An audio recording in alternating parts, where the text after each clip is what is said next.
Free and Feather, good to see you. How you doing? Good evening, Miles of CMF. How you been? Jason, good to see you as well. How you doing? Good evening, Miles of CMF. LJ, good to see you as well. How you doing? How you been? Stormy, good to see you as well. How you doing? How you been? Evening, Miles, long time no see. Maria, long time no see. Definitely. How have you been?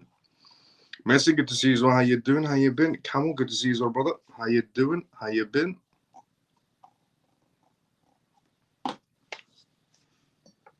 JP, good to see you as well, brother. How you doing? How you been?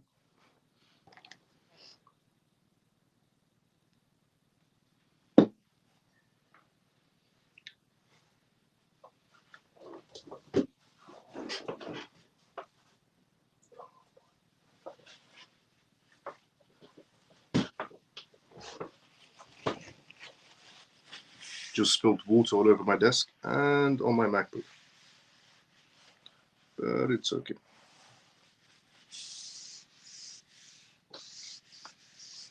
So, how's everyone doing? How's everyone been?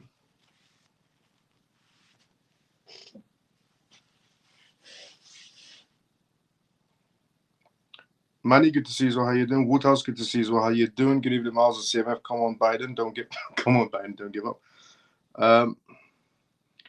Orphan, good to see you as well. How you doing? Talk, good to see you as well. How you doing? Denise, good to see you as well. How you doing? How you been? Are we going up or sideways? Sideways and upwards for now, I would have to say. Come on, is what I would have to say. Hey, JP, you asked me to rejoin, so here I am. Let's go, Maria. Wow, it worked. The last 2-3 nights, my hello never made it on. It got filtered. Weird. That is weird, definitely. Dennis, good to see you as well. How you doing? How you been? Fantastic. You. Let's go. I've been doing great. Good, thank you. How's Queen Move? Queen Move is doing great. How you been? Good evening, Miles of CMF. Bull XLP, good to see you as well. How you doing? Daniel, good to see you as well. How you doing? How you been? So, we'll do a gist of what we're going to be talking about on tonight's live show, and then we do the intro and disclaimer. By that time, everyone's tuned in for the first part of the live show. On tonight's live show, we are obviously going to be talking about the whole Trump and Biden situation, how Biden is now out of the picture, and how the market should be reacting towards this whole Biden news. So on tonight's live show, we are going to be talking about the Biden withdrawal situation. We're going to be talking about Ripple and Brad on tonight's live show as well. We're also going to be going through the news regarding BlackRock CEO Larry Fink, and how Larry Fink could be the next U.S. Treasury Secretary. We're also going to be talking about tonight's live show regarding Germany and how it was a very bad idea for Germany to sell their Bitcoins because they're going to make quite a lot of profit by this time. We're also going to be talking about tonight's live show regarding a crypto exchange that was compromised, essentially, and they kept it very silent. And today they're going to be putting out a bounty for anybody that could essentially recover their funds. It's over $234 million was stolen from this crypto exchange. On tonight's live show, we're also going to be talking about the MT Gox situation as well, how most of their repayments have been made, which is a good sign, which means the crypto market can move forward from now on. We're also going to talk about Grayscale on tonight's live show and how Grayscale is also launching a mini Bitcoin trust at the end of this month, same time as the Ethereum ETFs coming out. We're going to be talking about BlackRock again on tonight's live show regarding their new fee structures for Ethereum ETFs as well. We're also going to talk about Putin on tonight's live show as well, and how Putin is not very fond of Bitcoin mining anymore, apparently. So those are the news articles we are going to be going through on tonight's live show regarding Putin, Biden, Trump, Larry Fink, and Brad, and some other news regarding cryptocurrencies and some compromisations of exchanges that have just happened today. So welcome to the CMF live show. If you are new on this live show every single night, you can tune into it on X Live and YouTube Live. 11:25 p.m. onwards UK time. I talk about the most recent news that's happening around the world in terms of cryptocurrencies, CBDCs, AI, regulations, politics, everything that plays in together for a new future that we're heading towards, a digital future. The disclaimer of this live show, as always, is not financial advice, not political advice, and whatever I say is only for entertainment purposes. So if you are new, welcome to the CMF live show. If you're regular, let's go CMF. And the live show has officially started now. But the first news we're going to be going from tonight's live show is regarding the whole Biden withdrawal situation, how that could impact the market and how has the market reacted so far. But before we go through that, let's consider the comment section first. So we were at here. I'm sorry, did you say up and sideways? Thanks. Yes, the market should react up and sideways or sideways and up. Good news tonight, Biden going? Yep, it definitely is. Well, we know for a fact that Biden is out. And as JP indicated inside the Telegram group, that basically means Gary Gensler is going to become jobless soon. Good day, Miles. Mike, good to see you. So how you doing? Morning, Miles of CMF. Shelly, good to see you. So how you doing? Morning. Hi, Miles of CMF. Hope you have good news. Well, the biggest good news is 1, Biden's out of the picture. 2, Gary Gensler is about to become jobless. And 3, Larry Fink is about to become the U.S. Treasury. And he is quite big on cryptocurrencies, same as Trump. So, BlackRock's CEO, Trump 2024 is what Stormy says. BlackRock CEO Larry Fink might become Trump's Secretary of U.S. Treasury, as reported by, yes, that is true. Leroy, good to see you. So how you doing? We're going to go through that news. Larry Fink could become the U.S. Treasury, which is massive news to think about it, honestly. We were at good evening, Professor Miles and the rest of the family. Frank, brother, good to see you. So how you doing? I hope I'm on time. You're perfectly on time. Markets are looking good at the moment. Yes, they definitely are. This is a different way of messaging. Have to get my head around it. But hello to all the lovely peeps I know before. Let's go, Maria. Lost you for a few seconds. Now we're back. Gary got to go. Yeah, Gary's definitely going to become jobless now. Hi, Miles. What do you think of XRP will reach soon? Jim, good to see you. How you doing? What do I think XRP will reach soon? Well, after the case is ended, XRP will go to 1, 2, 3, 5, stretching it dollars due to the retail section pumping it and the whales pumping it. And the moment it reaches $1, $2, $3, or $4, $5, it's going to come drastically right back down because people have been holding it for 6 years. Everybody's going to be selling. The majority will sell. And that will be the last time you'll be able to catch XRP right at the bottom before it just continues going up with speed bumps, but up, and basically up. Seeing Biden is out, Gary might change his attitude because nobody's going to protect him now, which is a fair point, what JP has made. Now that Joe Biden has officially stepped down, Gary Gensler should start behaving himself. If Gary Gensler doesn't start behaving himself, he's pretty much got nobody behind him anymore. Nobody in the U.S. government likes the guy, to be fairly honest. Even the chairman of the CFTC is against Gary Gensler. And so is the rest of Congress, to be fairly honest. And the only person that was protecting Gary Gensler was Joe Biden. And now that Joe Biden is stepping down, it's not really looking good for Gary Gensler. Do you see one last dip or not? Yes, definitely. SEC has 60 days to appeal, so maybe XRP will not move until after 60 days. I'll be honest, I don't think Gary Gensler will appeal any sort of XRP or Ripple cases anymore his entire lifetime. I think once we do get a verdict, once we do get a finalization of the Ripple versus SEC case, that will be it. I don't think Gary Gensler is that dumb enough to be able to, essentially refile for essentially going after them again on an appeal. I don't think he's that dumb. Not possible. Could one leave render in a cold wallet, or is a must one should get it converted? You have to get your render converted. If you are holding render, you would have to hold it on these crypto exchanges for it to be essentially merged into the new render name. So Binance is doing it. For example, if you hold your render on Binance, Binance will make the merger for you. XRP almost 60 cents. When does the case end? This year. Maybe other people will be afraid for appeal. yes, some people could be afraid that there might be an appeal coming, but I don't think Gary Gensler is that dumb enough to be able to appeal this case. So far, Gary Gensler has lost every major battle in the lawsuits. I don't think he'll be that dumb to go for an appeal. How far down do you think will it go after the case pumps? £2 to £3 and then 20p, do you reckon? I would say so, yes. You're right on the marker. I would say we'll see even, 20p. If we see that, that'll be a miracle. 30p more like it. Or close enough to 30, a little bit lower than 30p.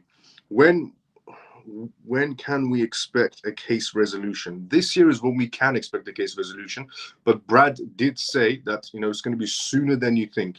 When Brad was asked the question of when do you think this case is going to come to an end, he said it's going to happen sooner than you think.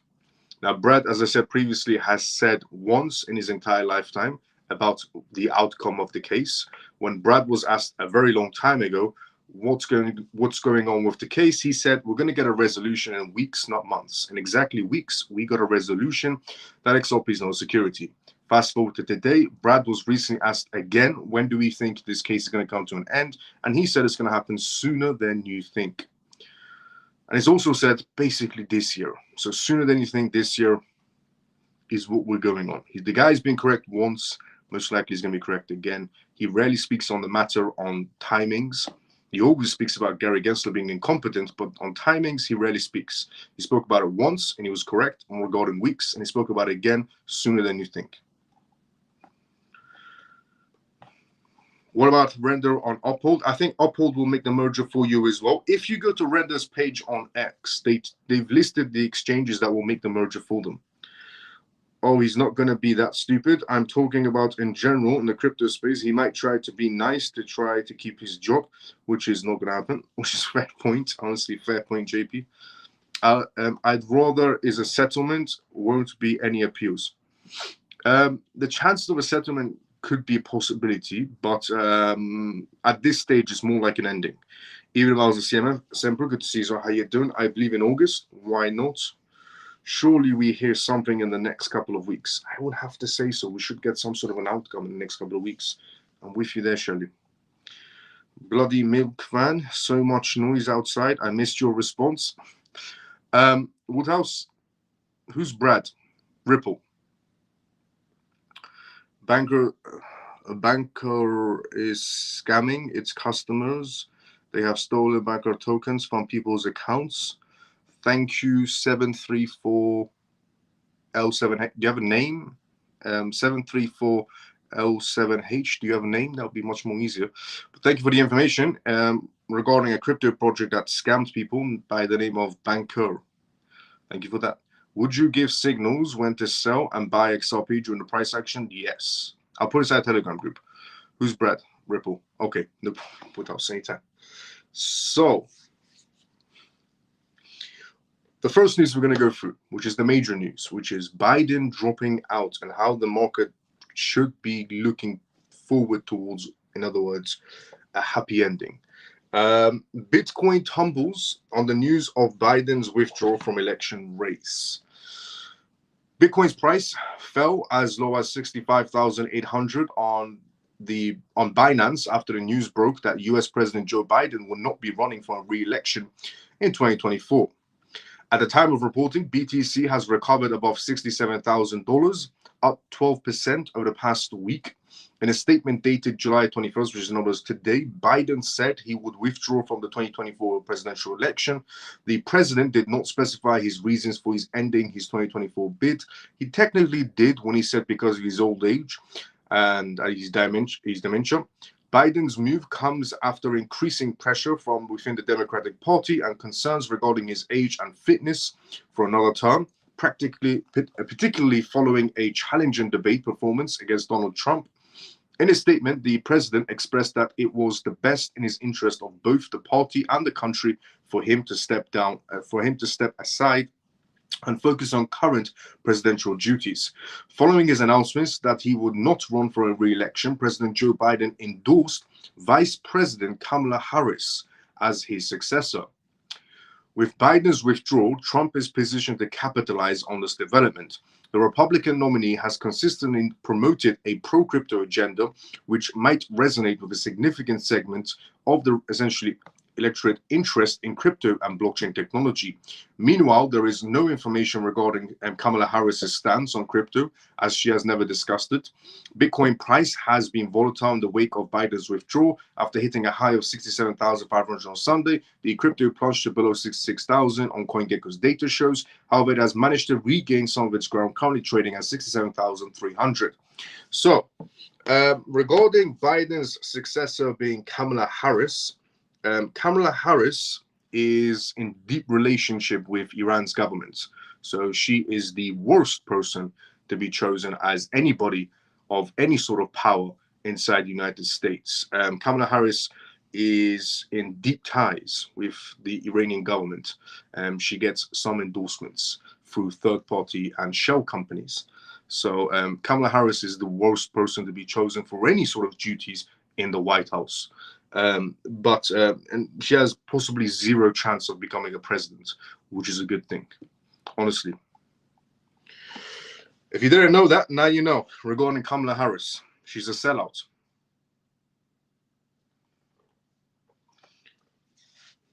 Now, regarding also the Biden situation jumping out, how's that going to impact the market in a good way? Biden out, that's going to impact the market in a good way. Trump is always, in the past, not been very favorable towards cryptocurrencies. However, now he is in favor of cryptocurrencies.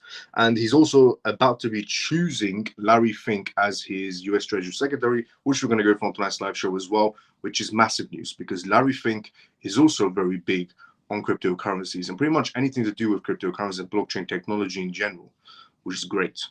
Two people who are favorably, part of the crypto community are going to be running the United States, which is massive. The biggest market in the world is going to be run by a president who essentially likes the idea of blockchain and cryptocurrencies, and is going to put somebody else in charge who's also in favor of blockchain and cryptocurrencies, as in blockchain and cryptocurrencies, with tokenization built from BlackRock and essentially some other projects that BlackRock has going on regarding ETFs and so on and blockchain technology, which is massive. Remember what the Bank of International Settlements and the International Monetary Fund said?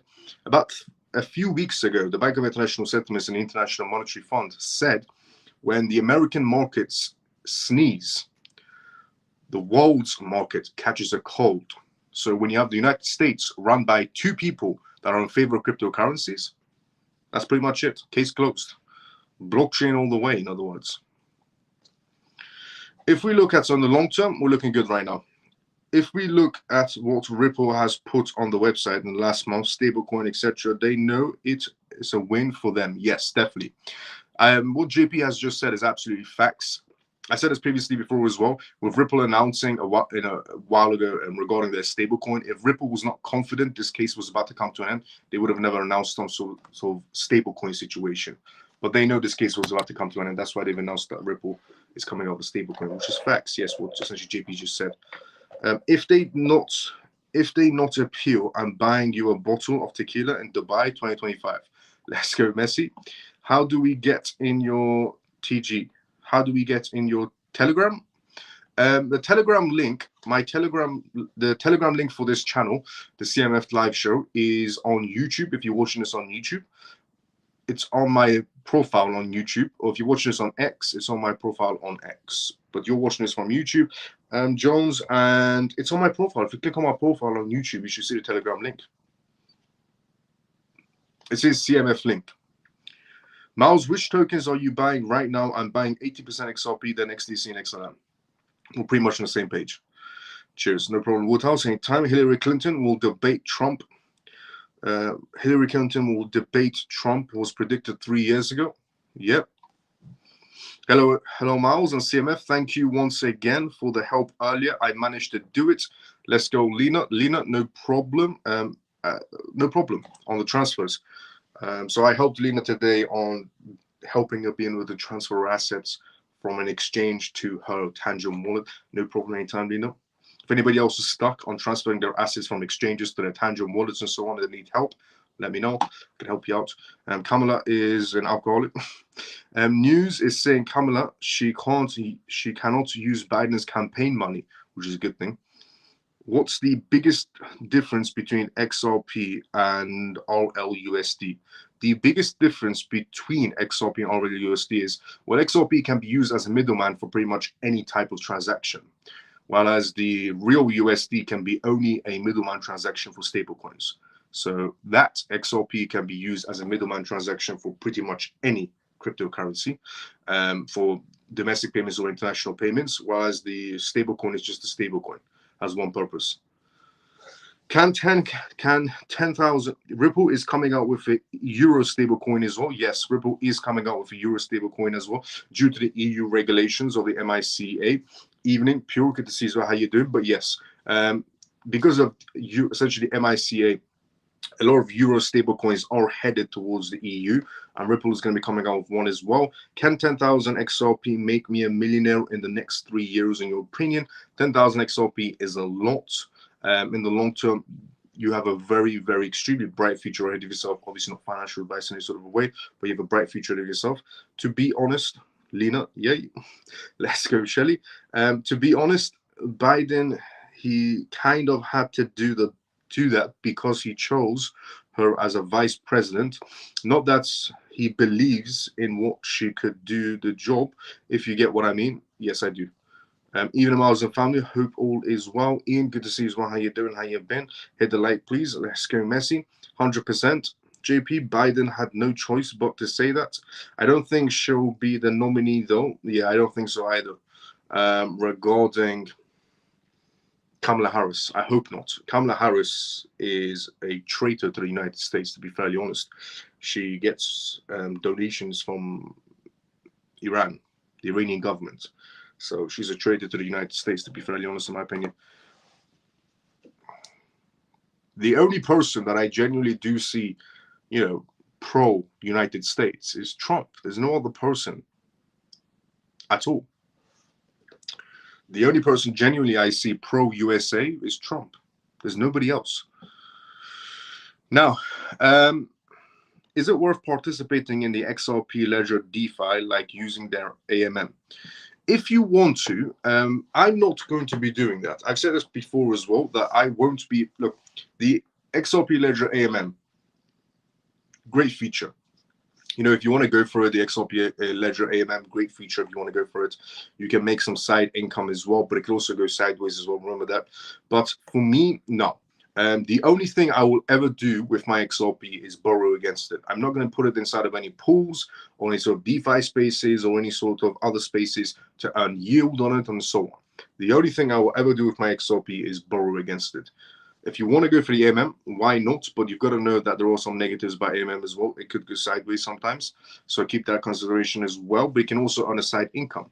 But for me, I'm not going to be doing that. The only thing I will ever do with my XRP is borrow against it and skip on tax. That's pretty much it, because you don't pay tax on debt. What about RFK? What about RFK? Him too. Carry him too. Is ACH one of the best investments? Is ACH one of the best investments? Yes, definitely. ACH is an incredible project, incredible licensings, incredible partnerships, bright future ahead of itself. No doubt about it. So yes, definitely one of the best. I would vote for Trump. Let's go, Messi. Facts. I'm glad you brought that up. Let's go, JP. The guy has the visions. That guy that has the visions. So a blonde lady with a short hair will be interesting to see. Mike Obama incoming. Mike Obama incoming. Mike Obama incoming. Now, the next news on tonight's live show is Ripple. Is the Ripple news, in other words, Brad.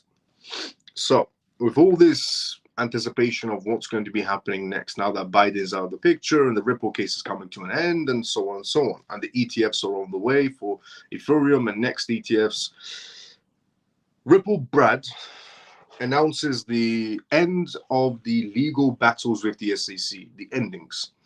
So Ripple's CEO Brad did another interview, and Brad says that the company's long legal fight with the SEC is about to end. In a recent interview, he hinted that Ripple and the SEC will settle their disputes once and for all during some private meetings. For years, Ripple and the SEC have been at odds whether XRP, the digital asset used by Ripple, is a security. Brad has always maintained that XRP is not a security and that judges recently agreed with him. He said that this should have never become an issue. We want regulations, we want clarity, is what Brad said. Brad has criticized Joe Biden's approach to crypto time and time again. 5 years ago, I said there was no clarity in rules. Now, 5 years later, after being sued by the SEC, there is still no clarity, he said. He blamed the SEC's chairman, Gary Gensler, for making things worse, saying, Gary Gensler thinks everything is a digital security. Judges have ruled against him repeatedly, but he keeps on fighting.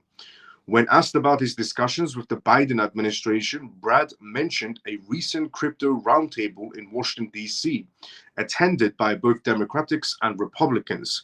He said, it was good to see them listening to the industry, he said. He added that even though Democrats have lagged behind Republicans embracing crypto, the conversation was a positive step. Brad also reflected on the 1-year anniversary of the day XRP was legally declared not a security. That was a huge for the industry as well, he said. But still, we can't keep going to court over every token. We need rules, is what Brad said. Brad also touched on the international crypto regulations, pointing out that many countries have created frameworks for crypto regulations. He said it's frustrating that the US cannot do the same, he said, adding that we've spent over $150 million and 3 years fighting in court. Other countries are moving forward while we're stuck in litigations. He mentioned recent legislations efforts such as the FIT21 Act, which has passed the House and is being considered by the Senate. There's momentum on both sides of the aisles, Brad said. He also spoke on the J.D. Vance support for crypto, adding that Vance has proposed legislations that might be taken up by the Senate. On Gensler, however, he maintained that Gary Gensler has been at war with crypto. The OCC and other elements of the banking industry have been anti-crypto, and it's not helping us.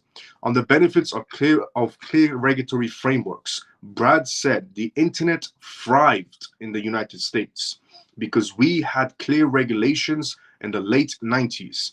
We need the same for crypto. He thinks without clarity, entrepreneurs and capital will flow to other countries. Most people in the crypto industry want to follow the rules. We've been asking for clear rules. Hiring more lawyers to bring more lawsuits isn't the way to do it. Brad was asked about his current relationship with the SEC and if there are any ongoing settlement talks. He replied, I cannot comment on the specific but we can expect a resolution very soon for Ripple versus SEC. So those are the words of Brad. Everything he's pretty much said is absolutely facts. Word for word, everything he's just pretty much said, Brad, absolute facts. And the rest of the countries are moving forward. The United States did thrive when the internet started out basically in the late 90s because the United States had regulations moving forward, essentially. And that the banking industry and essentially Gary Gensler have been wasting a little bit of time. Pretty much everything he said 5 years before we were fighting for regulations and we got sued 5 years later. We still have no regulations and the rest of the countries are just moving forward while the US is just falling behind and capital could be outflowing out the US markets and so on. But now that Biden's out of the picture and Gary Gensler doesn't have his best buddy protecting him anymore, Gary Gensler is going to become jobless very soon. Even he knows it by now. So Gary Gensler has two choices. One, continue being an absolute ARS hole until the end of his job, or maybe start, essentially acting like a human being is what Gary Gensler can do and start bringing out some regulations. But knowing Gary Gensler, I think he's going to choose the ARS hole for the rest of his career. That's what he's going to be essentially be for the rest of his career. Knowing Gary Gensler, I don't think he's going to become out regulations. If he does, it'll be an absolute miracle. Now, BlackRock CEO is what we're going to talk about next.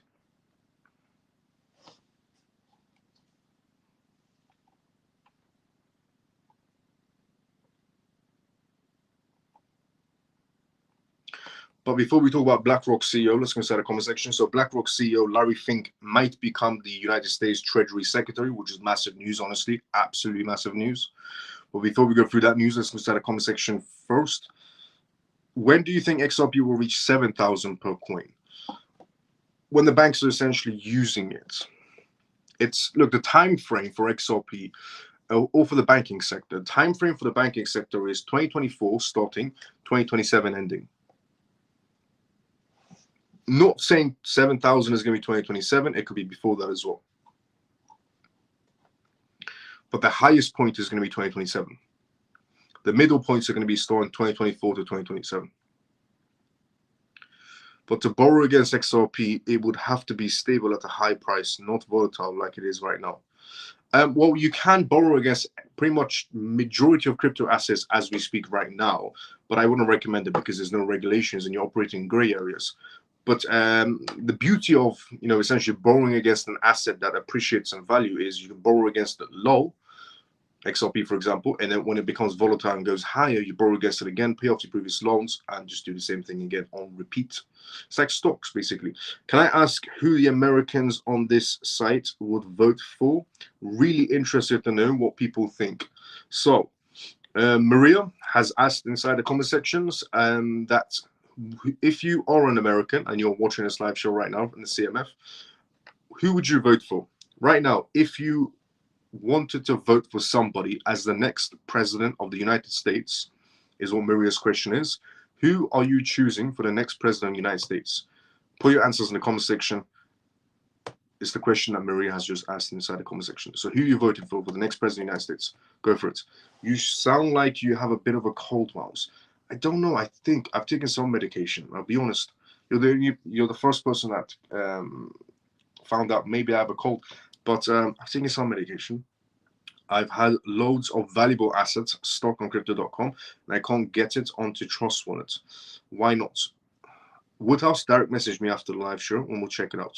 Happy Pisces, good to see you as well. How you doing? How you been? As long as the CMF president doesn't step down, we're good to go.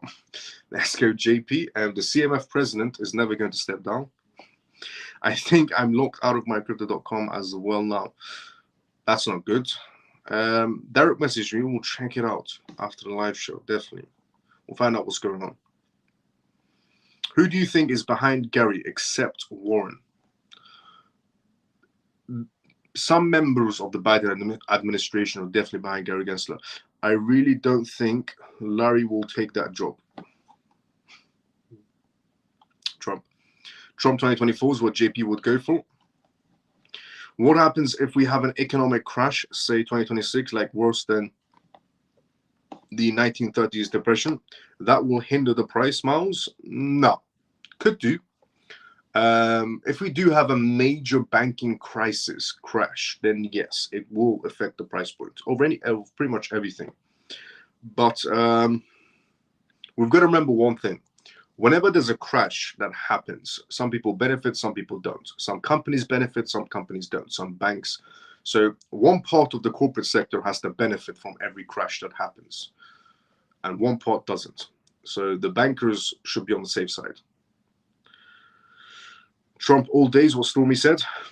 Same goes with COVID situation. If we want to go far back, let's say COVID situation, even further back, Ebola situation, medical companies were profiting, some companies weren't. COVID situation, medical companies were profiting, even banks were profiting as well, buying land and properties because people couldn't afford to pay their houses.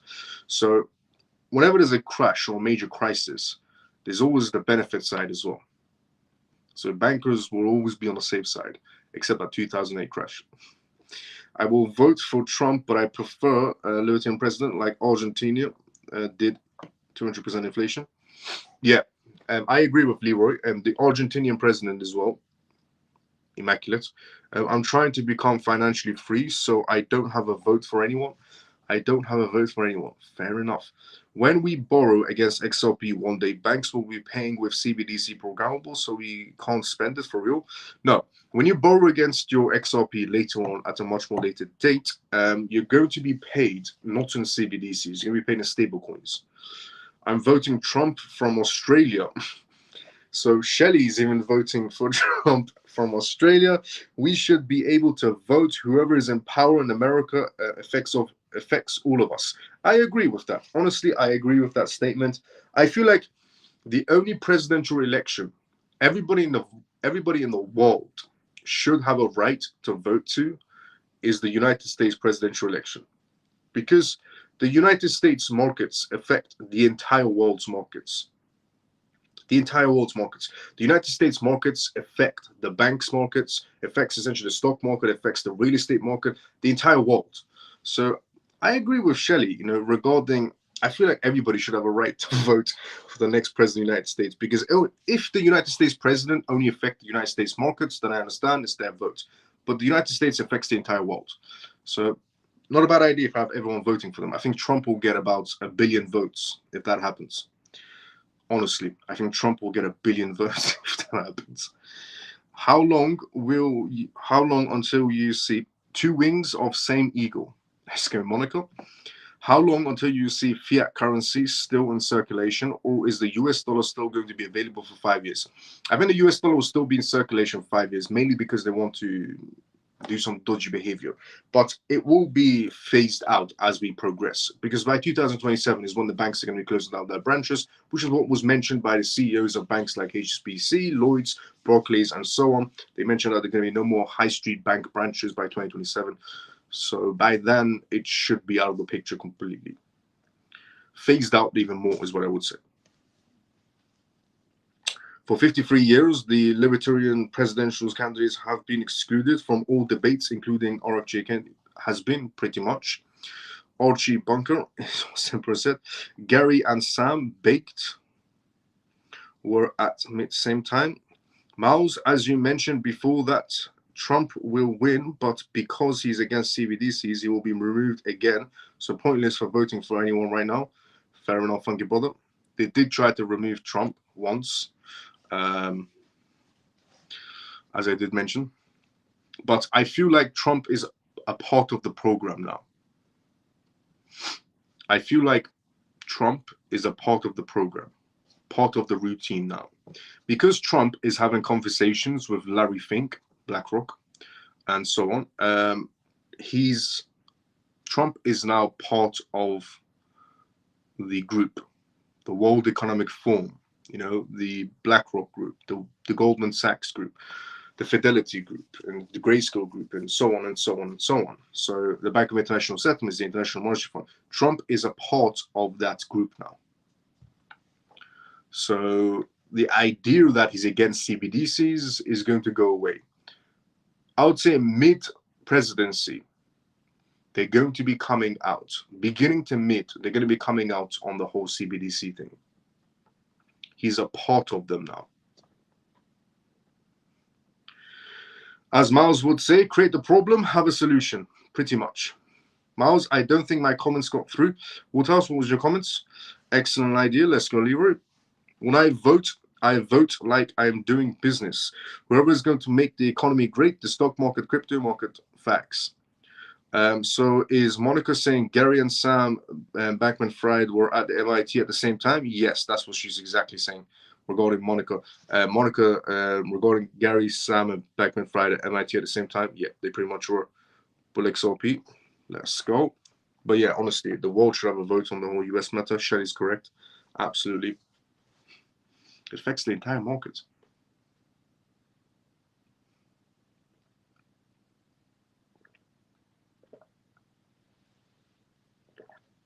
Do you know the reasons of the votes going towards Trump? So many people are counting on Trump in different angles. The crypto community is counting on Trump.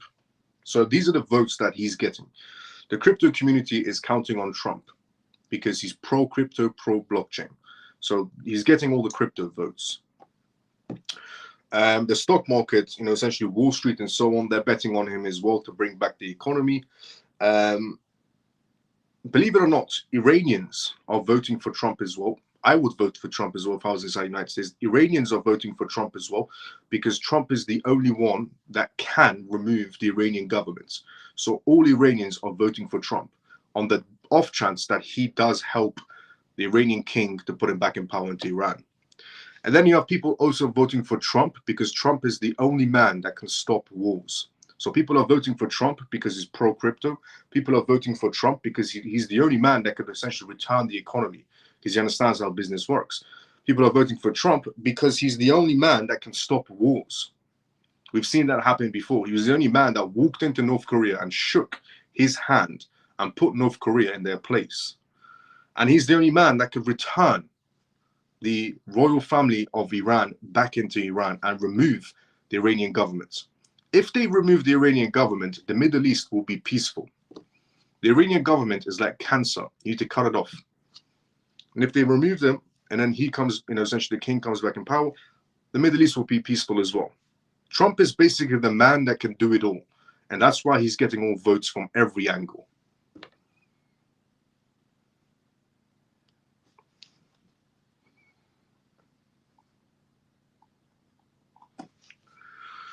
So that is why everybody's counting on him from every sort of group.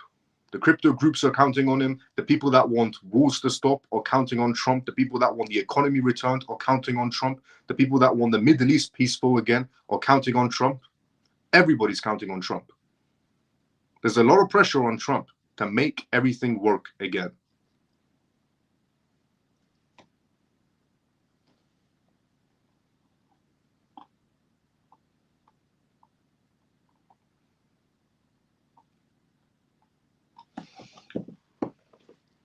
So those are the groups, essentially. If you didn't know, now you know. It's not just about the crypto. Everything is what's on his shoulders to be resolved. That's a lot of pressure for one man. About the crypto.com and trustworthy issue. He knows about CBDCs. Woodhouse direct messaged me regarding crypto.com. Let's just get that sorted out for you. He knows about CBDCs. He just said that to keep things dead in the water. I think I'm pretty much with you as well, JP. I agree. If Trump is a part of the system now, then our votes are for Trump as he is pro-cryptocurrencies. Pretty much. I would have to say he's a part of the system now. Do you see my message about how I vote? Yes. Regarding if he's a businessman, you're voting for him. How would that would be wonderful to restore Iran? Definitely. Absolutely, definitely. Amen. Let's go, Katie. Hopefully the king will come back in power and I will go on holiday to Tehran. Let's go, Woodhouse. Trump is a great businessman. He knows how to touch things. Definitely.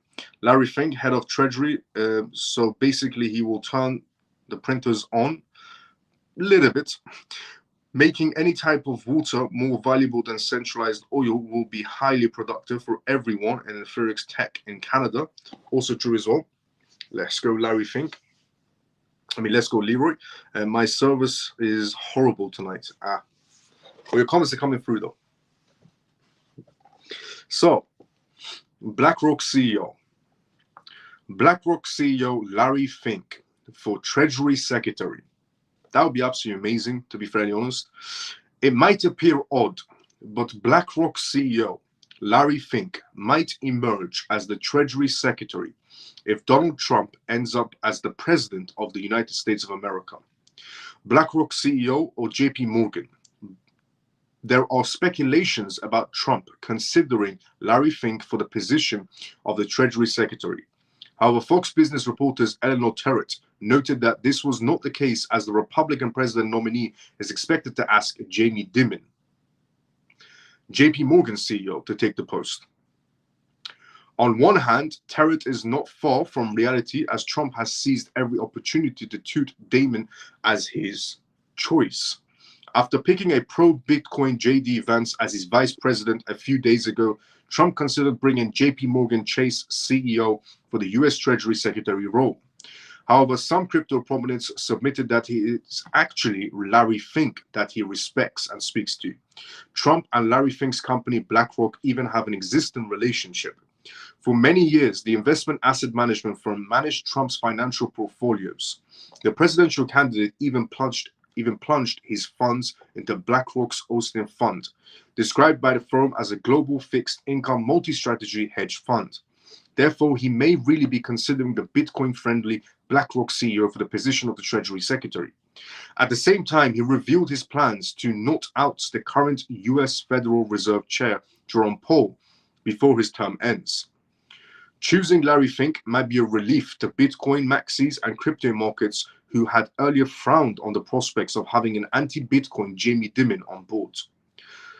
Biggest Trump rival steps out of the race. With the discussions is still ongoing, Trump's biggest rival in 2024 elections has dropped out of the race. Biden officially announced he will not be seeking re-elections, thereby confirming several weeks of speculations. In his letter, he highlighted a couple of achievements that America has seen under his tenure. He noted that it has been the best of his interest in his party to step down. Almost immediately, he endorsed U.S. President Kamala Harris as his Democrat nominee for the upcoming elections, the way to disappoint of many who felt Hillary Clinton would be the chosen one. By the way, Hillary Clinton is also a traitor to the United States as well. She essentially gets endorsed by the Iranian government as well. Hillary Clinton gets endorsed by the Iranian government. So does Kamala Harris. They both get endorsed by the Iranian government. The worst choice for the United States. The best choice is Trump. While Harris is yet to be approved by the Democratic Party, she may end up being Trump's next competition. There is no competition, to be fairly honest. Honestly. Even Biden was never a competition to Trump. So the chance of Kamala Harris being the competition is an absolute joke, to be fairly honest. But now going back to the whole Larry Fink situation. Larry Fink becomes essentially the US Treasury. Absolutely amazing. Honestly. Absolutely amazing.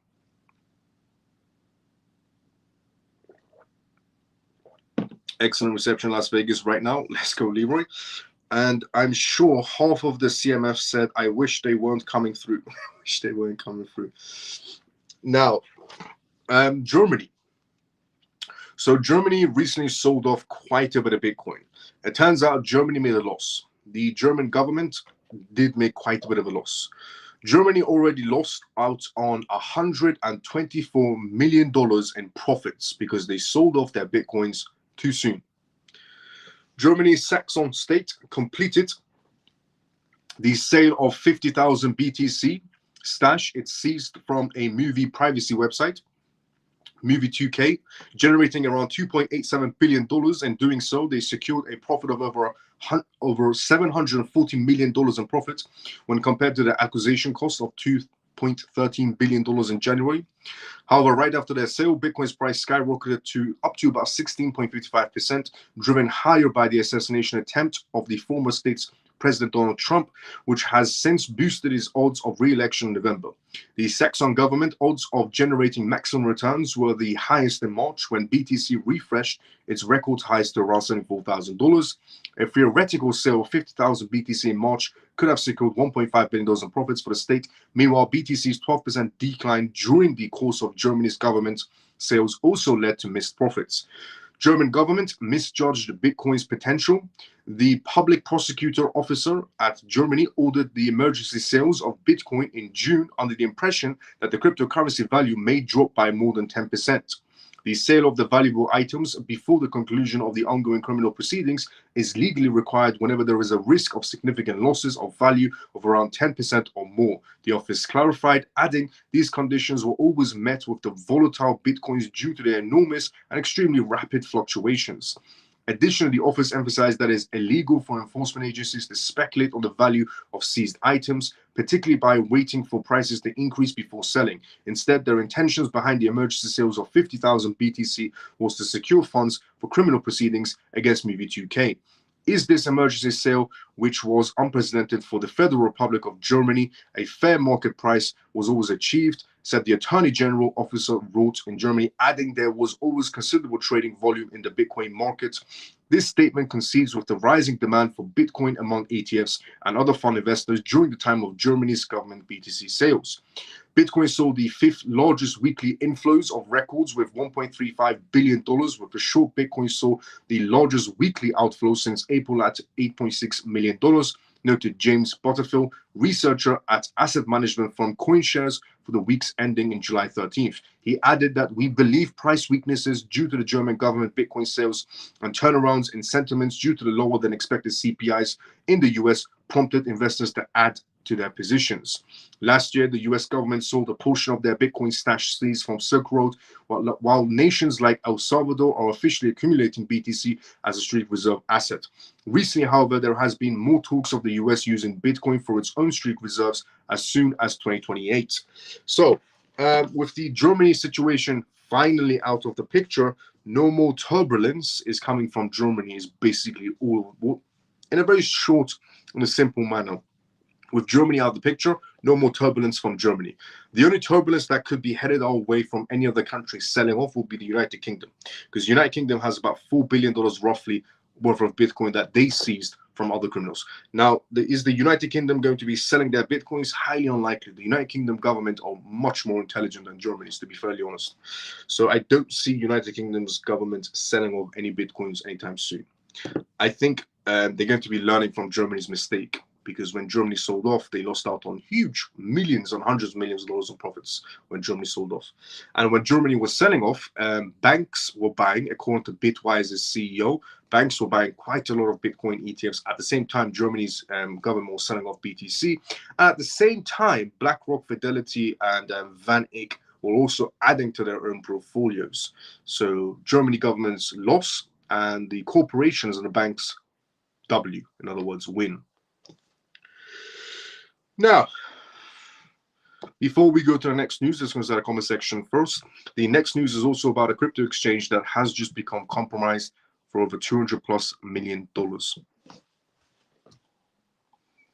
before we go through that news, let's go to the comment section first.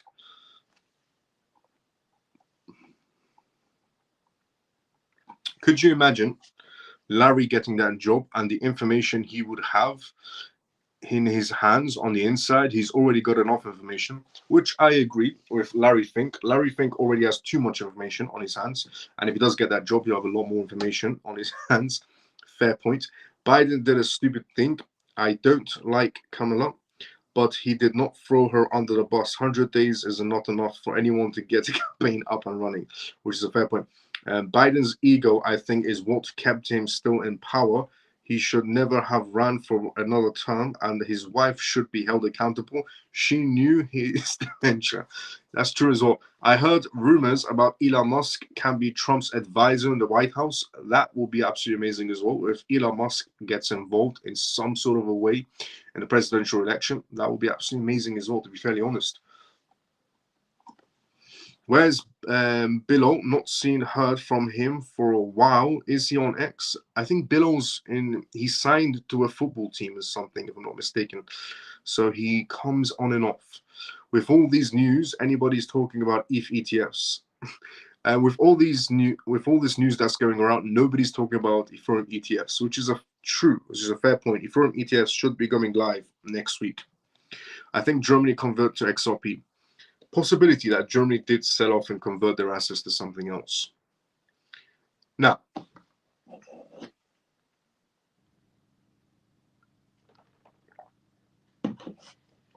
a crypto exchange was compromised. WazorX co-founder preps a bounty program to recover stolen funds.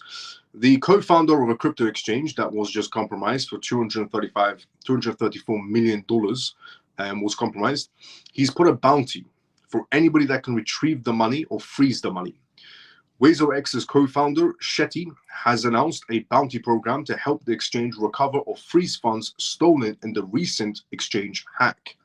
As reported earlier, the exploit saw losses amounting to more than $234 million in several cryptocurrencies. According to an X post by Shetty, from this essentially co-founder.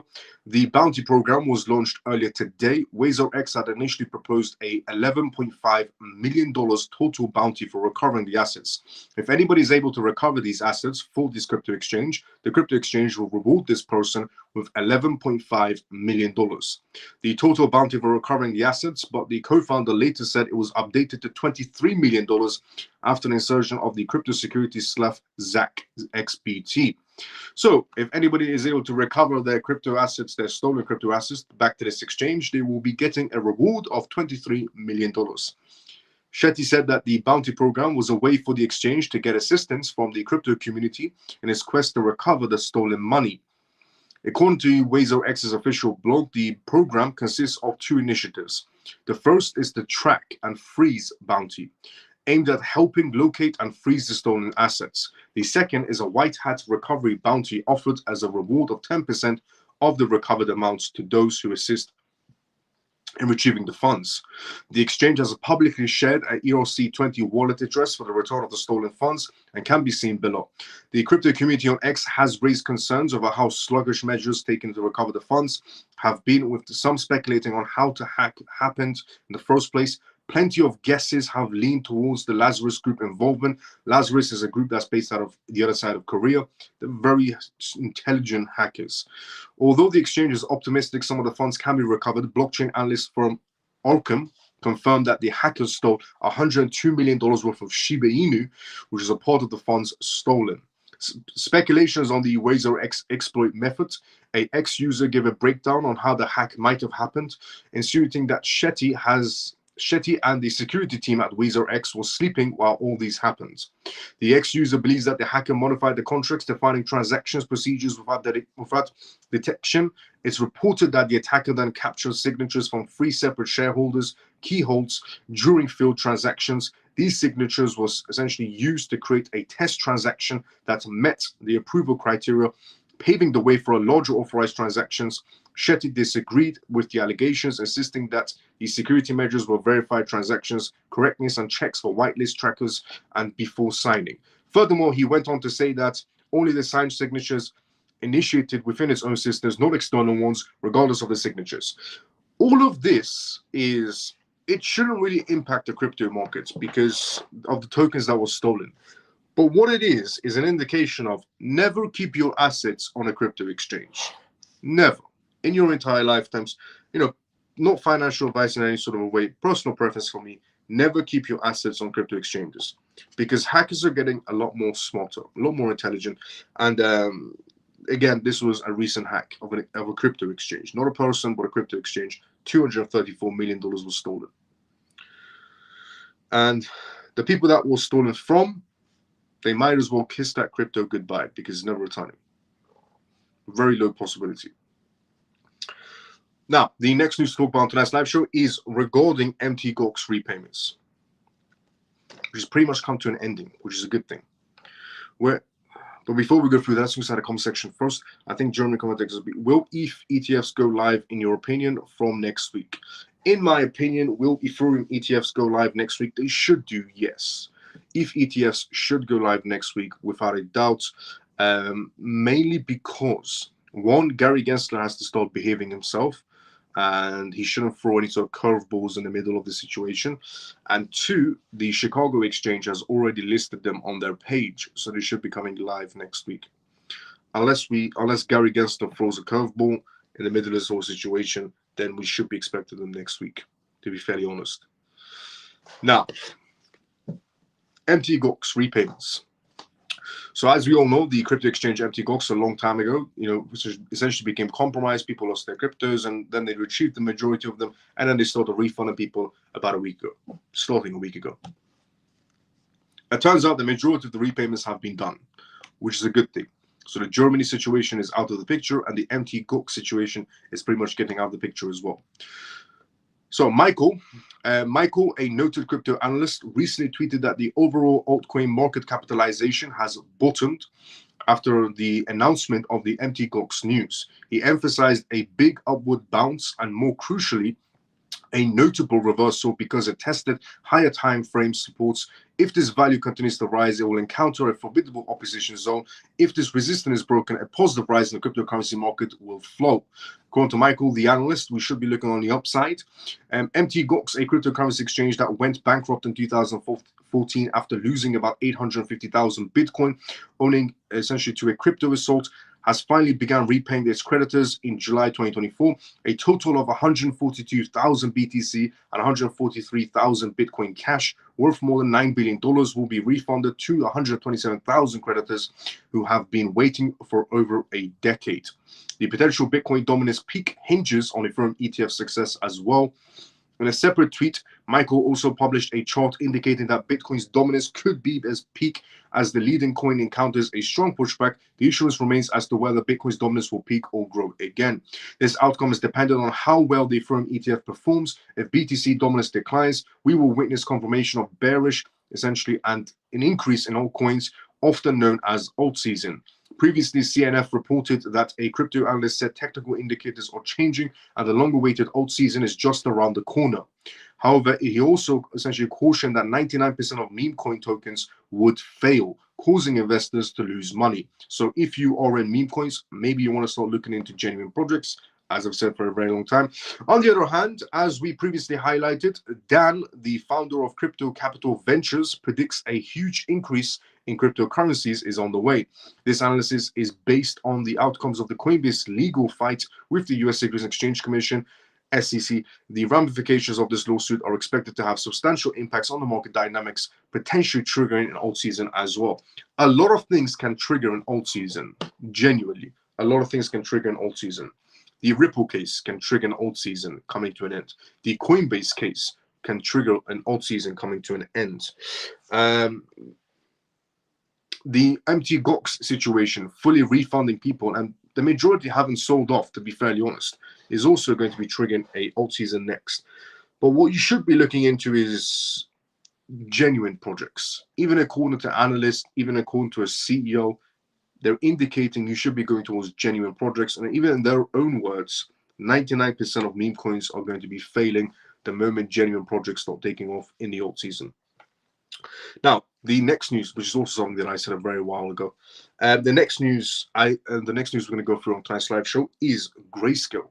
Grayscale is going to be launching a mini Bitcoin trust at the end of this month, ironically at the exact same time as Ethereum ETFs. But before we go through that news, let's go inside the comment section first. So the market should see an upside next week, pretty much.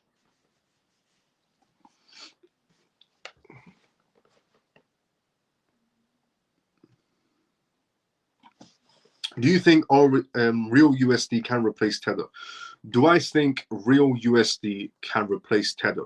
Yes. Easiest answer ever. And I'm not just going to tell you yes and so on. Look, the reason why I believe real USD, which is Ripple's stablecoin, the reason I believe Ripple's stablecoin can easily, over time, replace Tether is because Tether is not good with transparency. See, one of the biggest markets in the world is the US market. The second biggest market in the world is pretty much the EU market space. Asia market space as well. But one of the biggest market spaces in this world is the EU market space. And Tether cannot operate in the EU market space. And Tether decided to go against the EU market space rather than showing transparency. Ripple's stablecoin is going to be showing transparency every month. According to Brad himself, Ripple's stablecoin is going to be showing full transparency every month of reserves backing their assets. That is confidence, something that Tether is failing to do since day one. So, with Tether being out of the picture of one of the biggest market spaces out there, which is the EU, and Circle, USDC, is not capable of taking Tether's position. If there are people out there that could, that would say, well, if Tether can't do it, USDC can. If USDC can, then USDC would have. Okay? USDC has been in the game for a very long time, and so has Tether. And USDC has never been capable of overtaking Tether. There's a reason for that. It's because USDC can't. it's not that good of a stable coin, and it depegged once. It took 2 weeks to 3 weeks to repeg properly. So Tether is very bad with transparency. We don't know what's really backing it. USDC doesn't have the capabilities of becoming a #1 stablecoin for US dollars. Ripple stablecoin, on the other hand, I've said this before and I'll say it again. Hate Ripple the company, love Ripple the company, hate on XRP or love XRP. You know for a fact that when Ripple comes out with a stablecoin, it's going to have the money to back it. And you know for a fact that Ripple stablecoin is going to be operational 24/7 with no congestions whatsoever. Something that every other major cryptocurrency project out there has failed to do. It's the only token in the top essentially 10s or 20s or 30s that has operated without any issues and has always had the money to back it. And it's got the one with the biggest contracts. Ripple has more contracts than any other crypto project out there. More contracts and more partnerships and more licensings than any other crypto project out there. And they're coming out with a stablecoin that's going to show full transparency every month. USDC can't overtake Tether. Tether is not going to be operating in the EU market space. We need a new stablecoin to take the ranks. And that is going to be Ripple stablecoin.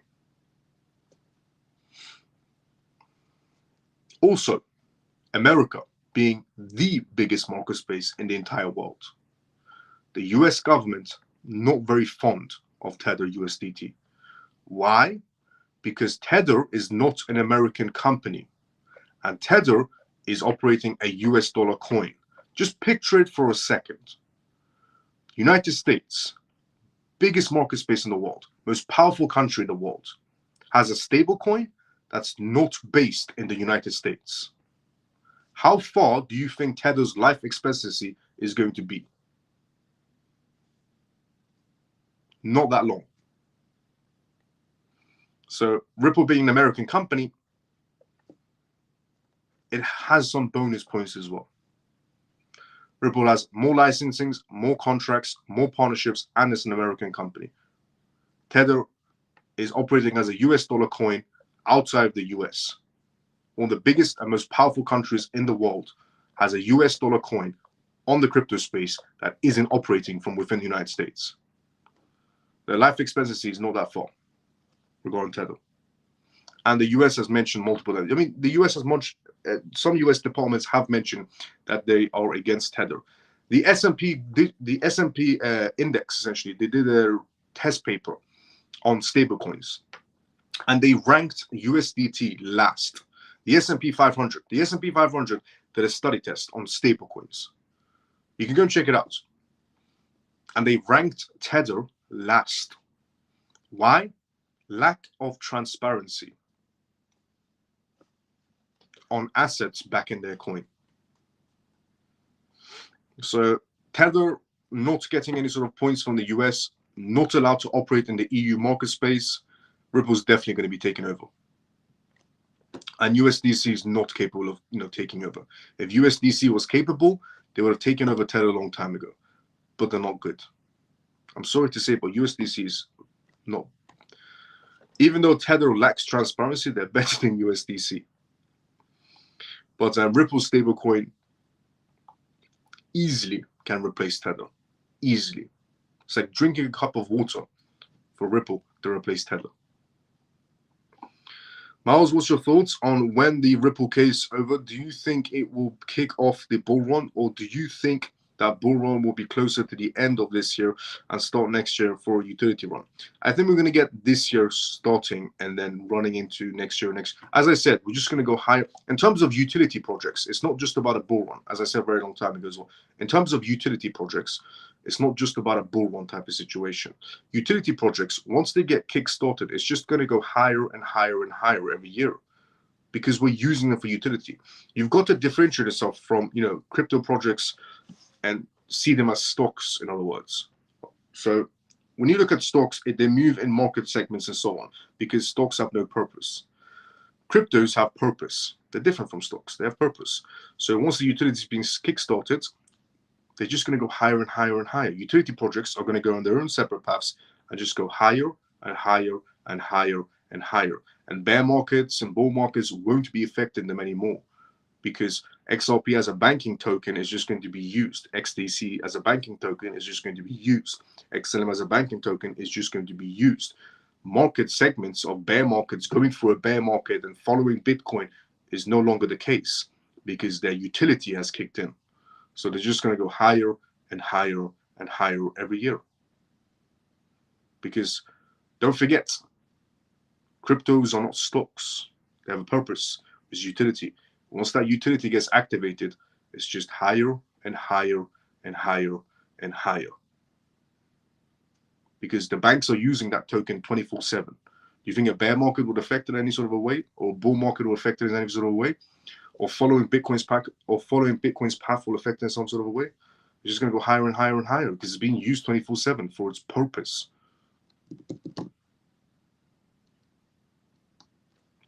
So, on the basis of what's your thoughts on when the Ripple case is over? Do you think it will kick the bull run? Yes, it will definitely kick the bull run. Do you think that the bull run will be closer to the end of this year? Pretty much. And going into next year for utility, this year utility, next year utility, next year utility, next year utility, next year utility. You see the picture now. Once the utility starts for utility crypto projects, for banks to be using crypto utility, for corporations to be using crypto utility, and so on, it's just going to be utility next year, just going higher. Utility projects will go higher every year because the utility is being used. Bear markets, bull markets, following Bitcoin's path, none of that would matter for utility projects because the utility is being used now.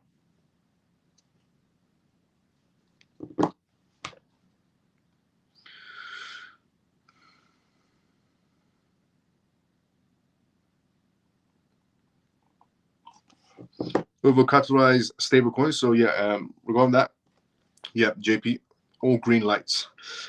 Case ended, green lights. And then starting the season, yes. Starting utility, yes. But every year, utility, pretty much. Who is behind Ripple, in your words, is bigger than BlackRock? Yeah. Definitely. Overall capitalized stablecoins by 2,000% with any type of good assets would be amazing. Facts, what Leroy said as well. Also, with Ripple's new indication, Ripple's going to be buying back their own company shares for they're spending about $1.1 billion. Was the recent news that I read out from Ripple a couple of days ago. They're going to be buying $1.1 billion of their own company shares, which is an indication of their future is going to be very, very bright. You only buy your own company shares if you know your future is going to be bright, especially if you're spending $1.1 billion to buy back your own company shares. Miles, hurry up and bring the utility. Use your connections. Get this show on the road. Let's go, Shelly. I get that for sure. Let's go, JP. Lol. I've been reading a lot about new XRP wallets. Over 1,200 wallets were open in a single day this month, making it the highest in the year. I read that as well. And the reason for that is because the case has come to an end. A lot of things are happening behind the scenes. As I explained yesterday, a lot of things are happening behind the scenes in terms of new people being hired to bring this whole crypto innovation into the United States. With yesterday me revealing the news of the Dubai, the person that used to work for Dubai's government for bringing innovation, blockchain innovation to Dubai, is now working for New York. A crypto CEO is now working for the New York as well, financial regulators. And then we have, Trump as the president, Larry Fink as US Treasury. A lot of things are happening behind the scenes. Bitwise's CEO revealing yesterday that more banks are buying crypto behind the scenes. And BlackRock, Fidelity, Van Eck buying crypto and added to their own portfolios. A lot of things are happening behind the scenes. With Russia and other countries spearheading towards CBDCs.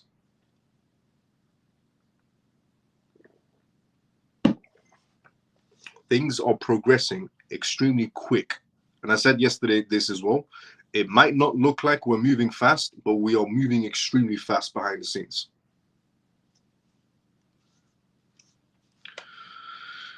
You being gone on a trip benefited me. I felt so lost. I started reading a lot myself on the daily news. Let's go, Camel. It's like us sitting in the audience, looking at the play, and everything behind the curtains is due movements to get on stage. perfectly put, JP. What JP has just stated inside the comment section is perfectly put. It's like us sitting in the audience, looking at the play, and everything behind the curtains is due for movements to get on stage. Facts. What number do you see XRP at in 2027? High. Extremely high. I'm sending Lunacy coin, send but not received. What problem and how recover coins? You sent Lunacy coins, but you've not received them in your wallet. Check the wallet address. Like, will it flip BTC? Yes, should do. March 2025 ISO should be effective. Is then you see utility tokens will take off on charts. I mean, yes, it should do. Honestly, at that point, it should do definitely 2027. And in terms of Javot, if you haven't received your Lunacy, check the address. Also, Javot, always send a very small amount of Lunacy. Always send a very small amount of any crypto to your wallet. Make sure you receive the crypto before you do a large transaction. Always do a small transaction. Make sure you receive it, and then do the large transaction. But in your case, check the wallet address to see if you did it correct.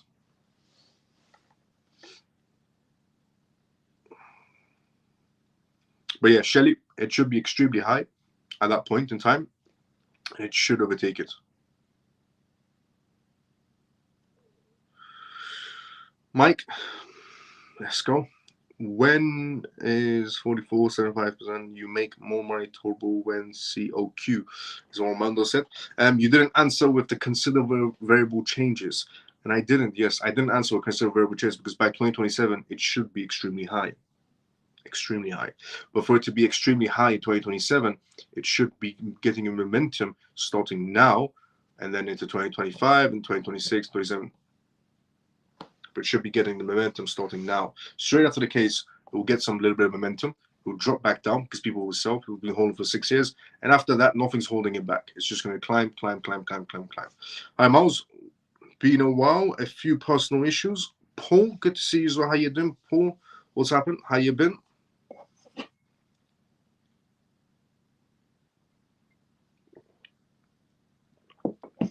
Why is Russia banning Bitcoin mining? The reason why Russia is banning Bitcoin mining is because it's affecting their electricity. So according to the numbers, about 4.5% of Russia's electricity, or about 4.5% of the Bitcoin mining hash rates is coming from Russia, 4.5%. And according to Putin, and according to the electrical companies in Russia as well, they're having major issues. And they said if they continue mining Bitcoin in Russia, in these massive warehouses, they're going to have electric outages in Russia due to Bitcoin mining. So it's either Russia starts going to eco-friendly mining Bitcoin by putting solar panels or wind panels and so on, or they stop Bitcoin mining in general. That is one massive downside towards Bitcoin, which is maintaining Bitcoin is the biggest downside to Bitcoin when it goes on a large scale. That's the only downside to Bitcoin, is maintaining it. The world isn't ready for the maintaining part of Bitcoin by the looks of it, because a lot of countries are struggling with electric outages when they mine Bitcoin. If the world was, using solar panels and wind panels and so on, they could have done a lot more better with Bitcoin mining. I mean, some countries are doing volcano power. In some countries, they are doing volcano power. They're looking into volcano power for mining Bitcoins. That could be a solution. But using, normal electricity that you would use for commercial properties or retail properties is not the solution for Bitcoin mining on a long-term basis, because it would cause electric outages.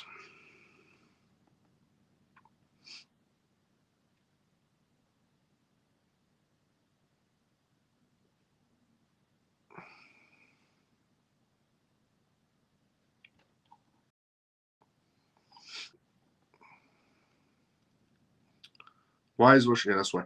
But that's also, we're also going to be talking. So on the news of Russia, I have it here as well, to be fairly honest. We're going to go through it. I'll go through it now. So here, Putin warns, so this is the Russian news. Putin warns of crypto mining power.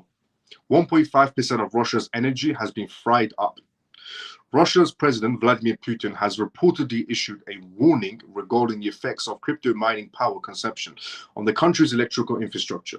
He highlighted the potential risk associated with substantial electricity consumptions required for mining activities, which may lead to significant regional power outages. This issue is becoming increasingly urgent as more regions experience strains on their power grids, raising concerns about the sustainability of current energy usage patterns and the need for immediate regulatories to prevent widespread disruptions. Currently, nearly 1.5% of Russia's total electricity consumption is attributed to cryptocurrency minings. Putin stated during televised addresses, this figure reflects the growing impact of mining operations on the national grid power.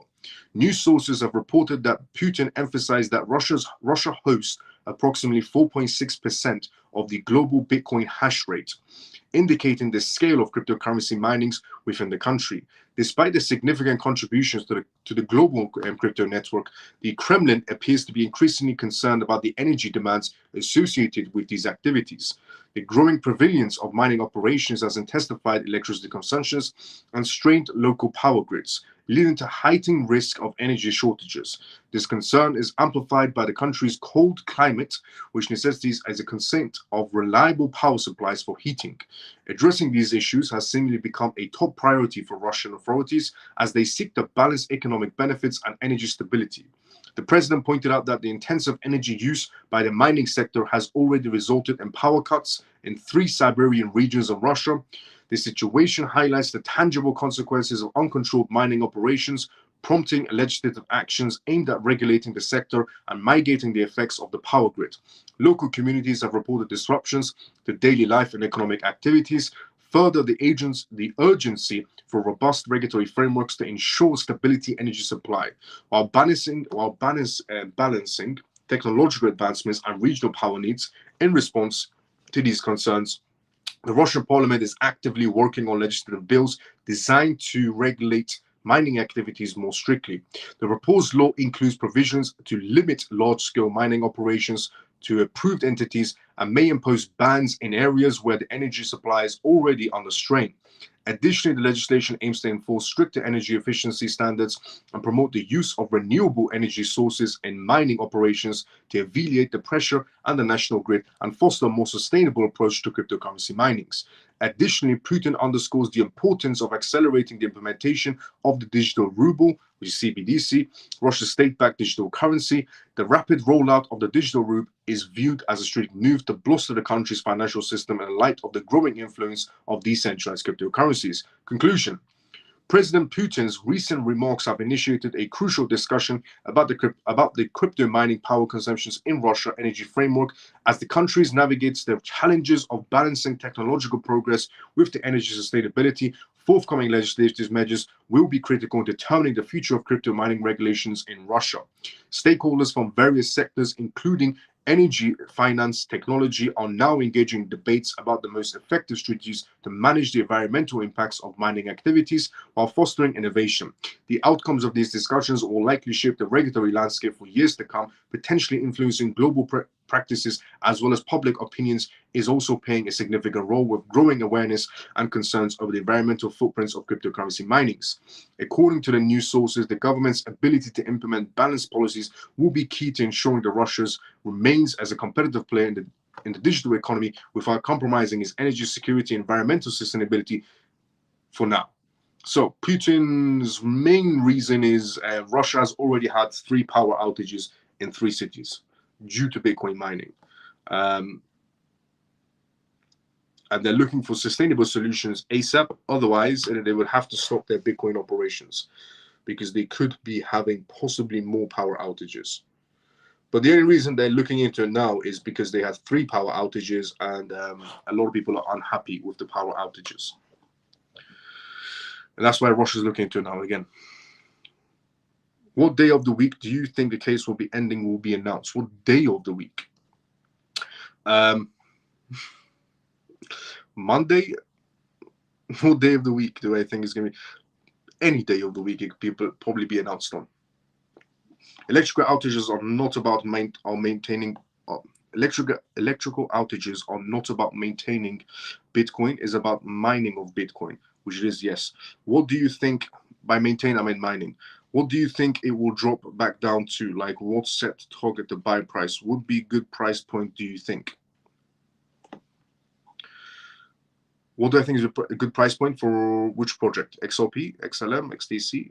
Shelly, elaborate. What do you think it will be? It will drop down to, for XLP to drop down to after the case is ended? Is probably going to be around, in British pounds, is going to be around 20 something pence. So 26 pence, it should come down to 27 pence, 28 pence. It would be a drastic drop. Define maintaining Bitcoin. Mining, not sorry for the confusion. Mining, not maintaining. BTC is not really environmentally friendly, never was, to be very honest, but thank you very kindly for sharing your time and knowledge. It's much appreciated. No problem, Roscoe, anytime. The fact is that Russia has expanded much more money in energy and power on the war, on the Ukraine war. Fair point. Do you have a price prediction for HBOT, this bull run? Thank you. Do you have a price prediction on HBOT for this bull run? Price prediction on HBOT? No, but it's going to do quite well for itself. And also, HBOT is a massive utility project, should do better for itself year on year. Russia's heating systems are unreliable because they are substandard and primitive and STEM heat-based. It has nothing to do with Bitcoin. It has some to do with Bitcoin, not all, but it has some to do with Bitcoin. The thing is, Russia, as you have stated in your own words, Russia's heating systems are unreliable because they are substandard and primitive and STEM heat-based. It is nothing to do with Bitcoin. It has some to do with Bitcoin. Russia is not that great in terms of energy resources and so on. And as you said, they're focused more of their energy and power on the Ukraine war, which is a fair point. And for a country that's doing that, they don't have much left. And if they start mining Bitcoin on much left energy, then obviously you're going to have outages. It's the same scenario as Venezuela. A lot of countries can't go ahead and keep on mining Bitcoin. They're going to have those issues going on for long term. But if they go towards reasonable, if they go towards friendly resource energy, then they're good to go. But as you said in your own words, they've been focusing on their energy and power on the Ukraine war, which means they have some power and energy left, and that some power and energy is being used for Bitcoin mining, which is causing an outage on 3 Siberian cities, essentially. Do you have a price prediction? I read that one. I read that one as well. Placing Bitcoin. But all of your points are fair points. But within your own point, you've answered your own question of why Russia's having outages, because they've been focusing power and energy on Russia, on the Ukraine war, and whatever they have left in terms of power and energy is being used for Bitcoin mining and the rest of the country, which is causing outages. With your own points, you've answered your own question. So fair points, but you've answered your own question as well. Placing Bitcoin on an energy efficient chain fusion would solve energy demands. It would, definitely, Leroy. Just got an alert, AVAX hit $33. Let's go, JP. The reason that the heating failed in Siberia and other places is because of innovative management and substandard heating systems that are based in STEM heats, which is also a fair point as well. As we've said before, as you've mentioned as well, regarding the whole Siberia issue and Russia's issue as well, they're not that good in terms of electricity, they're not that good in terms of heat, and they're not being that good. They're still mining Bitcoin, which is even causing more problems. Joe's out. What's next? You're answering your own questions and your own statements. Joe's out, and they're all fair points, but you're answering your own question in your own statements, which are all fair point statements. Fair point. Joe's out. What's next? I believe power grid outages in the US by November-ish voting time could be a possibility. Davey, could be a possibility. It has absolutely nothing to do with Bitcoin. The fact that the people froze to death in Russia, not because of Bitcoin, but because of heating systems failed, because of mismanagement and primitive equipments. Yes, those mismanagement and primitive equipments is not good for Bitcoin mining. Not the heating ones, but the electrical problems, I'm saying. Back when this was happening, no one said the word Bitcoin. Energetic impact by Prof. Marco Ramsey, Vanderbilt University's free energy, just like it was a tech in Canada using any type of water. Last year was one of the most terrible Russian winters in history, and the heating systems failed because of mismanagement equipment that was substandard. Threshold moment. I'm loving the information, to be fairly honest. Winters. Yep, I figured you meant winters. Loving the information. XRP, once the settlement comes through and price jumps, it drops back. XRP once the settlement comes through and price jumps, then drops back. Yes. Okay. So XRP goes to $1 to $2, $3 or $4, drops back down to around 25, 26, 27, 28 pence in British pounds. Will be going skyrocketing back up again. So around 25 to 28 pence it should come down to. Will XLM? It follows the footsteps of XRP most likely, but not that drastic of a drop for XLM. Miles, are we better selling XRP when it pumps after the settlement and then buy it back when it drops below 30 pence, as you have just suggested? You could do, as I said yesterday as well, there are two options. You can sell, because everybody that's been holding XRP for 6 years, 5 years, 4 years, and so on will sell. Straight after the settlement, XRP will shoot to $1, $2, $3, $4, $5 max, because of whales and essentially people pushing it to that, the retail section pushing it to that price point. Everybody will sell. The majority will sell that have been holding XRP for 6 years or longer, or so on. And price will come drastically back down for one last time. So you could sell at the top, buy back at the bottom, hold on all the way through. Why not? It's an option, honestly. You could. Will XLM move with XRP? It should do. Hello, CMF. Up to a certain point, it should do. Hello, CMF. How's everyone doing? Scott, good to see you. How you doing? How you been? How are you doing, Miles? Your parents' business? Everything's doing well. My parents do very well. My business doing very well as well. Thanks for asking, Scott. How have you been? So USA is draining Russia both ways. Apologies about that. So USA is draining Russia both ways? Yes. Can you give me the amount in US dollars? I can't work out in pounds. Yes, I can. No problem. So I'll give it to you now.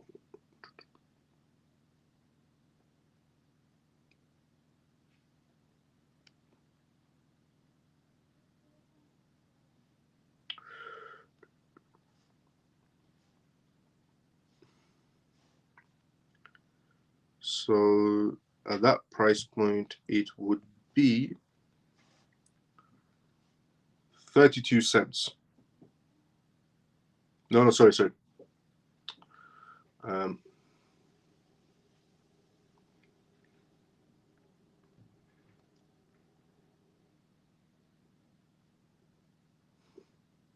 Yeah, 32 cents.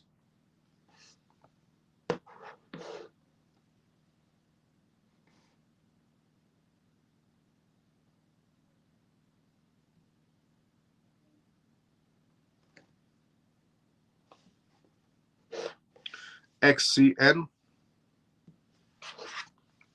but 32 cents to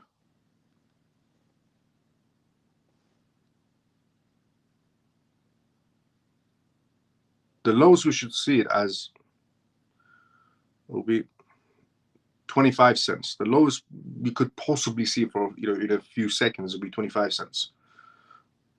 But I don't understand your monetary system. No problem, Shelly, anytime. But 32 cents to 37 cents, 32 cents, 37 cents. So we should be seeing it. With very short period of time. Now, Onyx Coin, XCN. Onyx Coin is not a project you should be going for. In my opinion, Onyx Coin is not what you think it is. If you're assuming Onyx Coin is JP Morgan's coin, it's not. The Onyx Coin on CMC for the retail section has nothing to do with JP Morgan.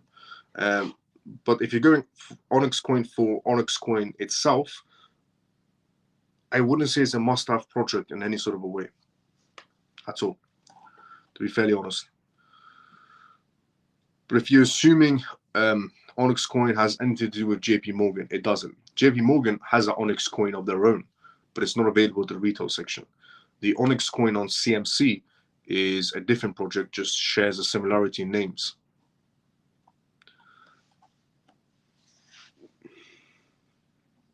But it's an all-right project, XCN. It's an all-right project. I will not sell, but I will trade and add to the bag. Why not, Camel?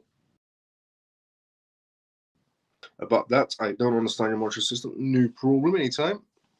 So, also,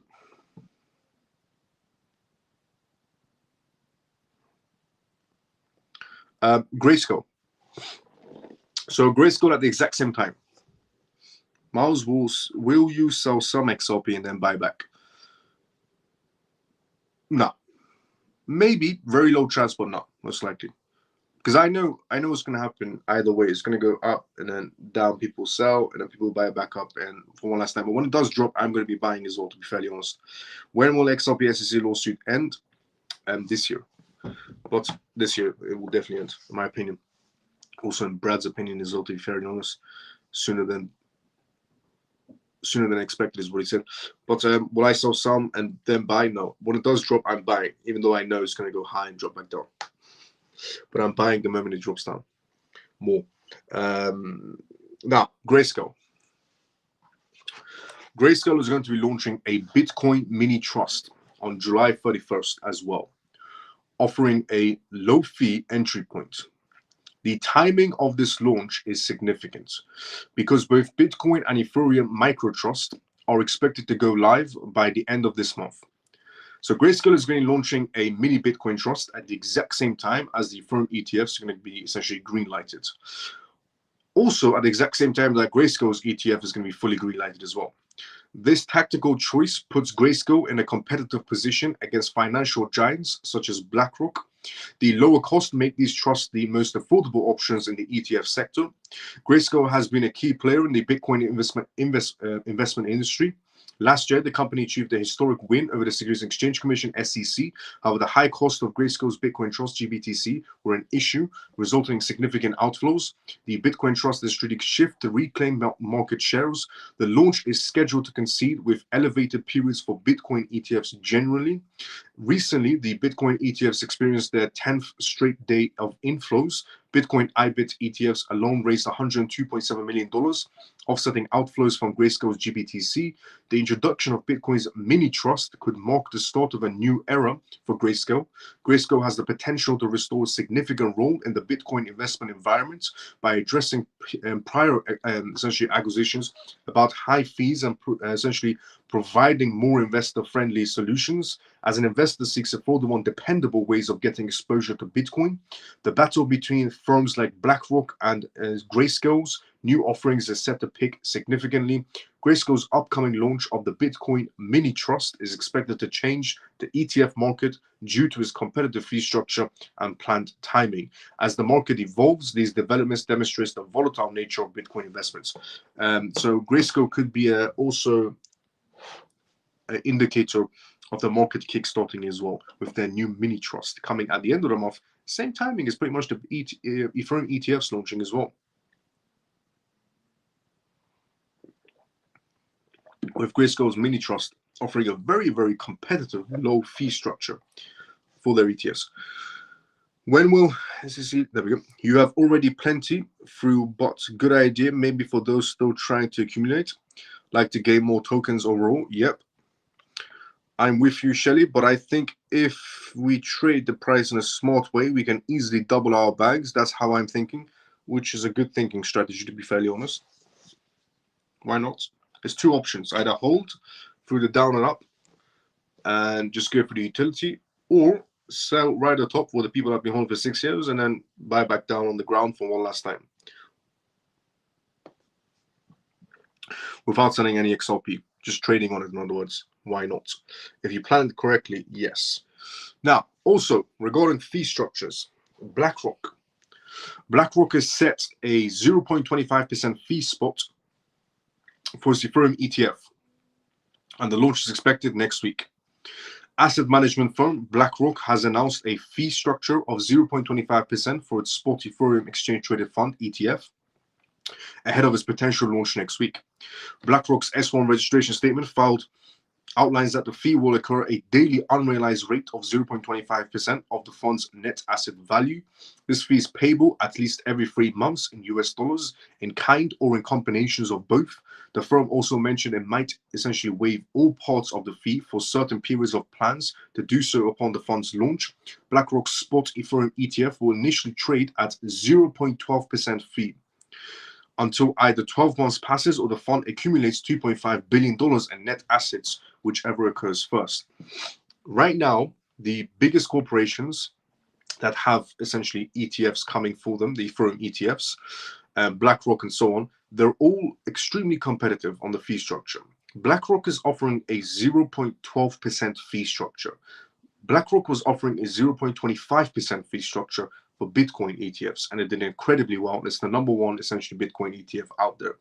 BlackRock is about to be offering a 0.12% fee, 0.12, and their Bitcoin ETFs are 0.25. It's definitely going to bring numbers. So for 12 months, they're going to let this, essentially go 0.12% fee, or by the time it reaches $2.5 billion in net assets, which shouldn't take that long for BlackRock. This approach mirrors the fee structure of the iShares Bitcoin Trust as well. Other firms have also detailed their proposed fees and waiver periods in their S1 registrations forms. Franklin Templeton's spot Ethereum ETF will charge the lowest fee of 0.19% fee as well. The Bitwise Ethereum ETF and Van Eck Ethereum ETFs are set to charge 0.20%, while the 21 shares core Ethereum ETFs fee is around 0.21%. Both Fidelity and Investigo Galaxy will offer a 0.25% fee, similar to BlackRock after their 0.12% fee 12 months period ends. However, several firms, including Bitwise, Fidelity, Franklin Templeton, 21 shares, and Van Eck have proposed waiving their fees initially. Van Eck will waive its fee for the first 12 months, or until the funds reach $1.5 billion in net assets. They're going to waive their fees completely. No fees for Ethereum ETFs from Van Eck for 12 months, or when they reach $1.5 billion net assets. Bitwise will waive its fees for the first 6 months, or by the time they reach essentially $500 million in nets and assets. Franklin Templeton has said that they're going to be waiving their fees until January 31st, 2025, or when they reach $10 billion. Fidelity's fees will be waived until January 1st, 2025, after which they will increase to 0.25%. Meanwhile, Grayscale will maintain a fee of 2.5% for its spot Ethereum ETFs, but will offer a more competitive fee of 0.25% for its newly approved Grayscale Ethereum Mini Trust. Grayscale plans to use 10% of its spot Ethereum ETFs to establish the Ethereum Mini Trust, providing $1 billion in seed fundings. Reports indicate that BlackRock, Franklin Templeton, Van Eck have already received their approvals from the United States Securities Regulator. Bloomberg ETF analyst Eric expects the S1s to be signed off next Monday, allowing the spot Ethereum ETFs to start trading Tuesday, July 23rd.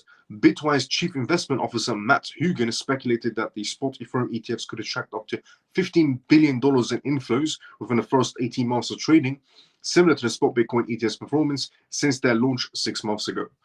If approved, the spot Ethereum ETFs will be listed on the NASDAQ, New York Stock Exchange, and Chicago Board Options Exchange, which they have been, to be fairly honest, and they are coming, to be fairly honest as well. But yeah, you can see how competitive they are, these corporations, where they're waiving their fees. That's a big move, to waiver your fees completely. And it's a list of corporations waiving their fees, to be fairly honest as well. I mean, the list of the corporations waiving their fees is quite ridiculous. I mean,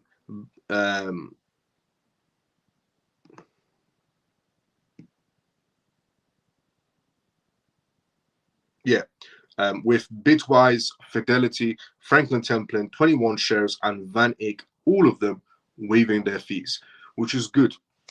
And again, the ETF situation is not just good for Ethereum ETFs, it's also good for the entire market space, genuinely, which was also mentioned by Bitwise's CEO yesterday as well. So let's go inside the comment section first.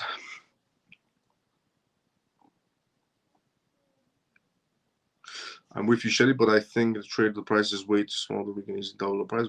That's how I'm thinking without saying explain. I want more tokens too, Shelly. Any more news on Britain selling their BTC? Any more news on regarding the United Kingdom selling their Bitcoin? No. I personally don't think the UK is going to be selling off their Bitcoins. The UK is a lot more intelligent than Germany's government, to be fairly honest. The British are very intelligent people. Germany's government did a very big mistake of selling their Bitcoins, because straight after selling their Bitcoins, Germany could have made another $124 million in profits. But they decided to sell off, and they lost out on $124 million in profits. And the British government are going to be learning from Germany's mistakes and not to sell off. So for the time being, I don't think the UK is going to sell off. If they do, it's definitely going to shift the market space, to be very honest. But we should get an indication within a week or so, week two. We should get an indication if the UK is going to be selling off their Bitcoins within a week or two. But I'm also waiting as well just to see if the UK might be selling off their Bitcoins. What's the future of Shiba Inu? What's the future of Shiba Inu? Great question. The future of Shiba Inu is metaverse. Now, these aren't my words. This is an article that I read in 2023. In 2023, I read an article regarding the metaverse that's coming in the future and so on. And the projections for the metaverse were around trillions of dollars. So 10 trillion, the metaverse space is going to become 50 trillion and so on as the years progress. Because it's money out of thin air. Let's just be honest. If you're in the metaverse, it's money out of thin air. And it mentioned a project by the name of Shiba Inu back in 2023, earlier on in 2023.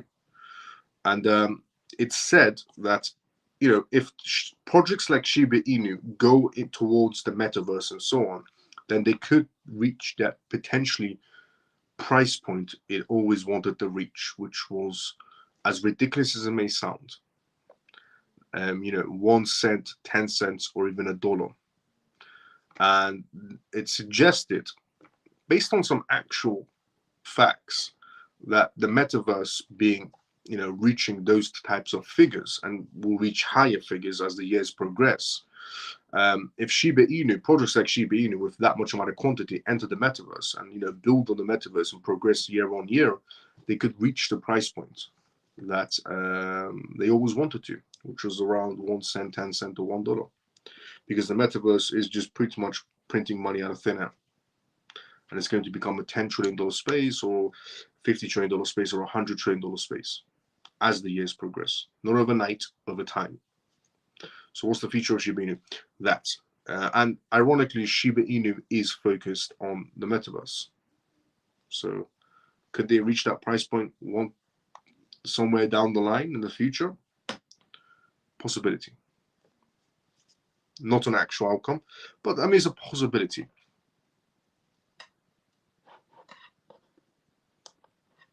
Look, when it comes to this world, nothing's out of the equation. Nothing is as simple as it seems in this world. You'd be surprised sometimes. And I'm fully aware of the ridiculous token supply. And that's what I said. It's not my words. It was an article that came out a very long time ago last year. And it suggested Shiba Inu goes towards that, and the market space is going to become this big, which the market space figures were all true. The market space of the, you know, the metaverse is good. I mean, the amount of companies in the metaverse, which the article suggested at the time, have came true, with all the banks that own land in the metaverse and all these companies that own land in the metaverse, with IKEA hiring employees in the metaverse to work in their food stands and serve customers, and they're paying them a, you know, a hourly wage in the metaverse to become an IKEA employee. So possibility of the metaverse becoming those, reaching those figures, and, you know, with Shiba Inu having that much of a token supply, being in the metaverse over time, who knows? Not overnight, over time. So we have also come to the endings of this live show as well.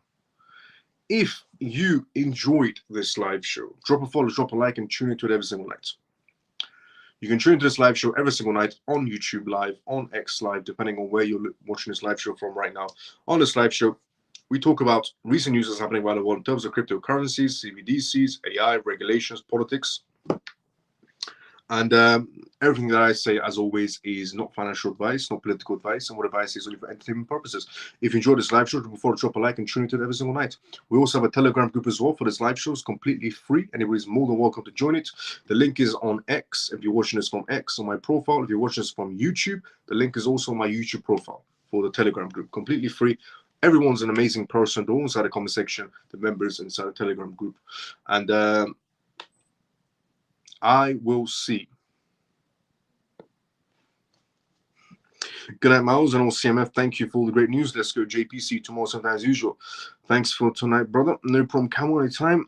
IKEA looking for employees in the metaverse. The UK is the only employees that we're looking for. So IKEA was only looking for employees in the UK. So far, you know, they could expand to other regions as well.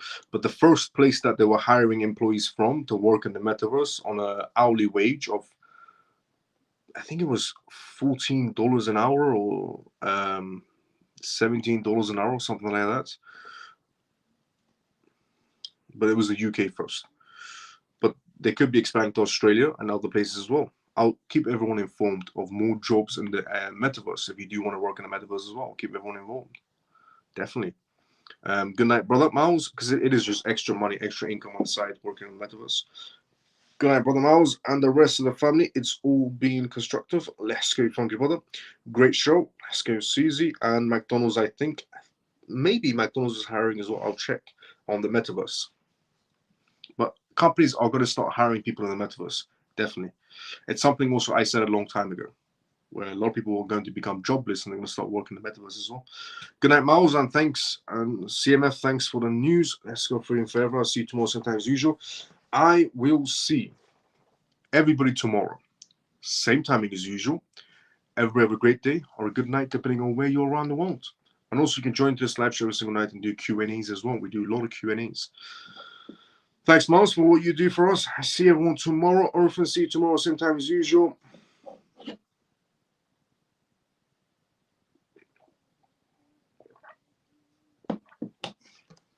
I'll see everybody tomorrow, same time as usual. Everybody have a great day or a good night, depending on where you are around the world.